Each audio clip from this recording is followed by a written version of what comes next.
विघ्नेश्वराय वरदाय शूरप्रियाय लंबोदराय सकलाय जगद्हिताय नागाननाय स्तुतियज्ञविभूषिताय गौरीसुताय गणनाथ नमो नमस्ते। जिह्वे सदैवं भज सुन्दराणि नामानि कृष्णस्य मनोहराणि समस्तभक्तानुतिविनाशनानि गोविन्द दामोदर माधवेति गोविन्द दामोदर माधवेति।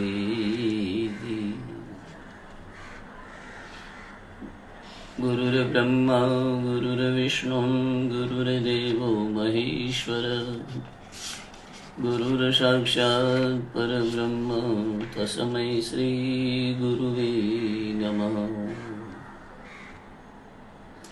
इति सावाङ्मयी पूजा श्रीमच्छङ्करपादयो अर्पिता तेन देवेश प्रियतां मे सदा शिवः। नमस्ते शारदे देवी सरस्वती मते प्रदे वसतवं मम जीवाग्रे हरिहर जगदम्बा नाम प्रदा भवे। દર્શક મિત્રો, ચાલો શિવગંગામાં સ્નાન અને પાન કરવા માટે જઈએ। આ બાજુ સુતજી મહારાજ સૌનક આદિ મુનિઓને શિવજીની કથા સંભળાવી રહ્યા છે કે ઈક્ષ્વાકુ વગેરે શ્રાદ્ધ દેવના જે પુત્રો હતા તેઓમાં 9મો પુત્ર નભગ હતો। તેણે ભણવા માટે ઘણા સમય લગી જીતેન્દ્રિય રહી ગુરુકુળમાં જઈ અને વાસ કર્યો હતો। આ દરમિયાન એના બીજા ભાઈઓએ પિતાની મિલકતમાંથી એનો ભાગ રાખ્યા વગર બધું પોતે વેચી લીધું, રાજ્યસુખ ભોગવવા લાગ્યા। બ્રહ્મચારી નભગ સર્વ વેદો ભણી અને પોતાના ઘરે આવ્યો છે ત્યારે તેણે જોયું કે સગડા ભાઈઓએ પોતપોતાના ભાગો લઈ અલગ અલગ રહ્યા છે। તેણે પ્રેમથી ભાઈઓને પોતાના ભાગ વિશે પૂછ્યું કે મારો ભાગ ક્યાં છે? ત્યારે તેઓ કહેવા લાગ્યા છે કે તું ગેરહાજર હતો, અમે તારો ભાગ રાખવાનું વિસરી ગયા છીએ, માટે હવે તું આપણા પિતાજીને તારા ભાગ તરીકે સ્વીકારી લે। ભાઈઓનું વચન સાંભળી નભગે પિતાજી સમક્ષ આવી સઘળી હકીકત સમજણાવી। પિતાજી કહેવા લાગ્યા કે તારા ભાઈઓએ તારા ભાગ તરીકે મને જે આપ્યો હોય તો હું તારા જીવનનો ઉપાય બતાવું છું। હાલ અંગીરાના વંશજો બ્રાહ્મણો યજ્ઞ કરી રહ્યા છે। તેઓ યજ્ઞમાં છઠ્ઠે દિવસે મૂંઝાય છે, માટે તું ત્યાં જઈ તેઓને વિશ્વે દેવોના 2 સૂક્તો સારી રીતે સંભળાવજે, જણાવજે, જેથી યજ્ઞ શુદ્ધ થઈ જશે। યજ્ઞ કર્મ પરિપૂર્ણ થતા તે બ્રાહ્મણો યજ્ઞમાંથી વધેલું બધું ધન તને આપી દેશે।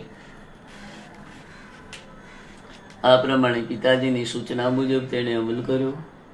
બ્રાહ્મણો યજ્ઞ થતા બાકી રહેલું પોતપોતાનું ધન આપી દઈ સ્વર્ગમાં ગયા। બાકી રહેલો ધન નભગ લેવા ગયો ત્યારે શિવ કૃષ્ણ સ્વરૂપે ત્યાં આગળ આવ્યા અને કહેવા લાગ્યા કે હે પુરુષ, તું કોણ છે? આ બધું ધન તું કેમ લે છે? તું કોનો પુત્ર છે? ચાલ આપણે તારા પિતા પાસે જઈ અને ઉકેલ લાવીએ। તેમનું વચન સાંભળી નભગ પિતા પાસે આવ્યો ત્યારે પિતાજીએ નભગને કહ્યું કે હે તાત, એ કૃષ્ણ દર્શન શિવ પોતે જ હતા। યજ્ઞ થતા જે વસ્તુ વધે છે તે બધી મોટે ભાગે તેમની જ ગણાય છે, એવું વિદ્વાનોનું કહેવું છે। શિવ તારા ઉપર કૃપા કરવા માટે તે રૂપે આવ્યા છે, માટે તું જલ્દી જઈ તેમને સત્યથી પ્રસન્ન કર। નભગ જલ્દીથી શિવજીની પાસે આવ્યો। તે પોતાના અપરાધની ક્ષમા માંગવા લાગ્યો છે।